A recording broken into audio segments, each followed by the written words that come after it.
El fenómeno del narcotráfico se ha convertido en un movimiento transnacional liderado por grupos de crimen organizado. Estos grupos han invadido los espacios sociales, económicos y políticos a lo largo de la región latinoamericana. Se requiere de un enfoque integral para estudiar sus causas y consecuencias.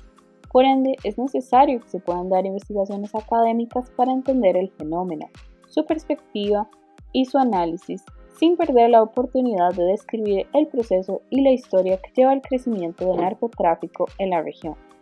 La investigación gira en torno a la comunidad andina, en este caso, una región que sufre muchos efectos de la producción de drogas como la cocaína. En el presente estado de la cuestión, se toman en cuenta 38 referencias bibliográficas dirigidas a la temática del narcotráfico en la comunidad andina entre los años 2000 a 2020. En estas referencias se toman en cuenta autores y autoras procedentes de 14 países, estos divididos en 4 espacios que son América Latina, Estados Unidos, la comunidad andina y extrarregionales. También se establece un estudio de género entre los 51 autores de las distintas referencias, donde 36 son hombres y 15 mujeres, menos de la mitad. De mano a lo anterior, representa también un hallazgo la poca o casi nula producción de estudios sobre la mujer relacionada al narcotráfico, especialmente en la comunidad andina.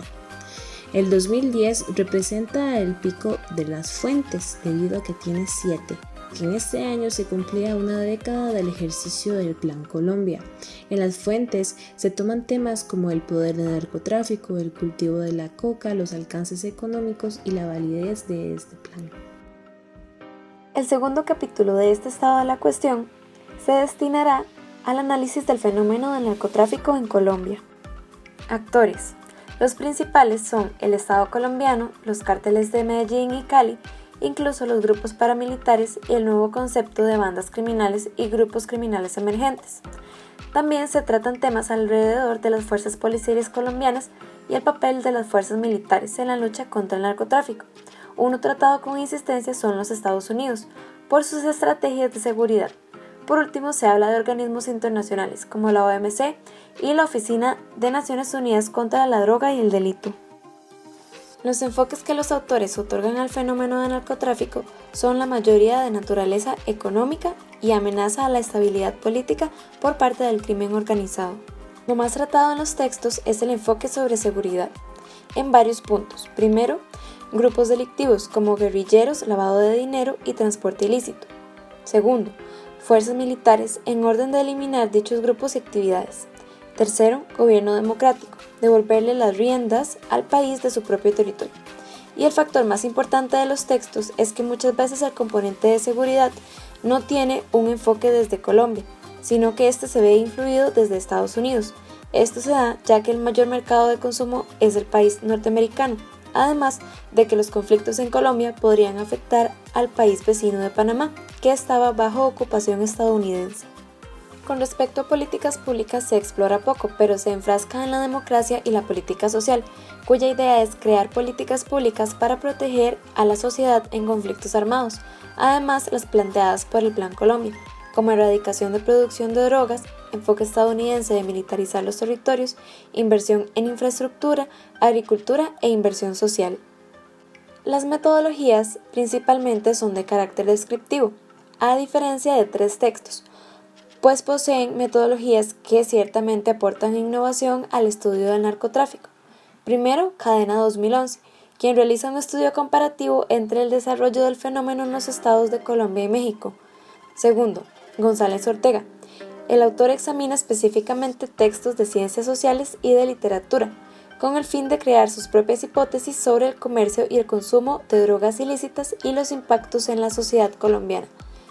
Por último, Niño 2016, que analiza el impacto del fin de los grandes cárteles tradicionales de droga, la profesionalización de nuevos y la inviabilidad de reducir las medidas militares de control en Colombia. El tercer capítulo trata del narcotráfico en Bolivia, Ecuador y Perú. En el caso de Bolivia se destacan el gran número de legislaciones y procesos por los cuales ha transcurrido la regulación del narcotráfico y específicamente el tema de la cocaína. Esto debido al arduo proceso de regulación y todas las leyes y convenios que se han involucrado en la búsqueda de una estructura legal para el control del cultivo y consumo de coca. Otro aspecto que ya se mencionó anteriormente es la injerencia del gobierno estadounidense, la cual influencia las decisiones políticas y el caso bolivariano no es la excepción. Sin embargo, con el ascenso al poder por parte de Evo Morales, se presentó un distanciamiento notorio con el país norteamericano. Por último, se señala constantemente la importancia cultural que representa la coca para el pueblo bolivariano, lo cual refleja lo complejo que es involucrar aspectos culturales, muchas veces no entendidos, dentro de las políticas. Ecuador, por otro lado, destaca que su ubicación geográfica es un factor que condiciona de cierta manera el narcotráfico, esto debido a su frontera con Colombia y su cercanía con Perú, aunado a otros factores como la corrupción o falta de acceso a todo el territorio ecuatoriano. A su vez, como en los casos anteriores, se presenta el intervencionismo de los Estados Unidos, pero en este caso se le suma una evaluación, donde ubica al Ecuador como un país de tránsito y conexiones. Y es que estos procesos evaluativos han sido un patrón estadounidense de hace varios años, incluyendo inclusive reportes en sus embajadas latinoamericanas. Por su parte, en Perú, el fenómeno del narcotráfico ha generado impactos en distintas áreas como la ambiental, donde ha existido una destrucción del bosque amazónico por el cultivo de coca. Además, en el aspecto político se evidencia una ausencia que ha existido en muchos casos de parte del gobierno para atender el narcotráfico por medio de políticas públicas. Por último, existe una disyuntiva en lo que respecta a lo nacional y lo local, donde este último toma un aspecto relevante, pues el narcotráfico ha sido atendido de manera más integral en las regiones o localidades peruanas que a través de la centralidad del Estado. En este apartado discutiremos los estudios transnacionales, que se dividen en dos grandes focos: crimen organizado y el rol de los Estados Unidos. Queda claro que para los autores el crimen organizado ha significado un serio problema en América Latina. Para la mayoría de los autores en este estudio, el crimen organizado ha dispersado sus actividades, lo cual lo convierte en una amenaza multidimensional. Los autores crean diferentes dimensiones para abordar el fenómeno. Sin embargo, queda claro que las 5 dimensiones creadas por Ávila Martínez influyen muchísimos de los autores. Número 1. Ávila Martínez determina que los indicadores de violencia no son la mejor herramienta para medir las estructuras criminales. Además, el narcotráfico es considerado una tendencia mundial. Número 3. La autora presenta que las estructuras estatales son vitales para la existencia de grupos de crimen organizado. Número 4. El crimen organizado y la existencia de agentes ilegales no es un asunto que ocurre a los márgenes de la sociedad. Y número 5. El narcotráfico funciona en red, con altos grados de descentralización y especificación. Se rescatan en este estudio dos posturas semejantes a las hipótesis de Ávila Martínez. En primer lugar, Bruce Begley, con sus puntos de dispersión y fragmentación de los grupos o redes de crimen organizado.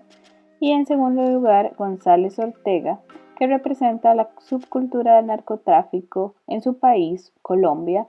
Ahora bien, la segunda rama, que encuentra fuentes bibliográficas referentes a la realidad estadounidense, trata el crimen organizado como un problema de bandas criminales, de característica global y un fenómeno de alta complejidad. Los autores en este apartado demuestran una visión geopolítica muy clara, en donde se identifica el origen de la cocaína como los países en la región andina y Estados Unidos como la víctima que recibe los impactos del narcotráfico. En el caso específico de una autora, Rankin, ella llama a Perú el origen del narcotráfico. En este espacio de la revisión bibliográfica queda claro el cuestionamiento sobre los prejuicios de los autores quienes escriben sobre la experiencia andina desde el exterior de la región. Se pueden encontrar algunas preconcepciones sobre América Latina y su realidad. Además, cabe resaltar que los trabajos en esta categoría se refieren fuertemente al rol de las FARC y el narcoterrorismo. Asimismo, hablan de las guerrillas y su posición como fuerzas contrarias a los estados. Además, realizan un énfasis en el cultivo ilícito de la cocaína en los países de México, Colombia, Bolivia y Perú. Esto se une al descubrimiento de que muchos de los trabajos académicos estudiados securitizan el tema del narcotráfico En muchos casos se habla de narcoterrorismo, esto según la Agenda de Política Exterior de los Estados Unidos, donde se consideran a los grupos criminales como amenazas directas a la seguridad estadounidense y a los gobiernos suramericanos como actores incapaces de controlar la problemática por sí mismos. Tickner y Manson mencionan el narcotráfico como un desafío y amenaza para el gobierno estadounidense. Además, discuten sobre la globalización de la seguridad, es decir, la existencia de temas de seguridad como el narcotráfico que deben compartirse de manera universal para combatirse de forma efectiva. En esta sección se señala una serie de vacíos y faltantes encontrados en las fuentes bibliográficas. Para la temática de Colombia se evidencia un alto número de fuentes importantes, pero en lo que respecta a los demás países se nota la falta de literatura, además de una falencia en el enfoque de género, lo que invisibiliza a la lucha femenina como grupo vulnerable ante este fenómeno.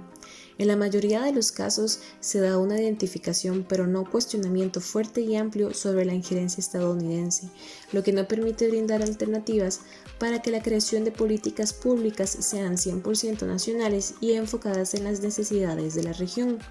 Y es que el narcotráfico es más que un acto delictivo, involucra un fuerte componente social, el cual no se aborda.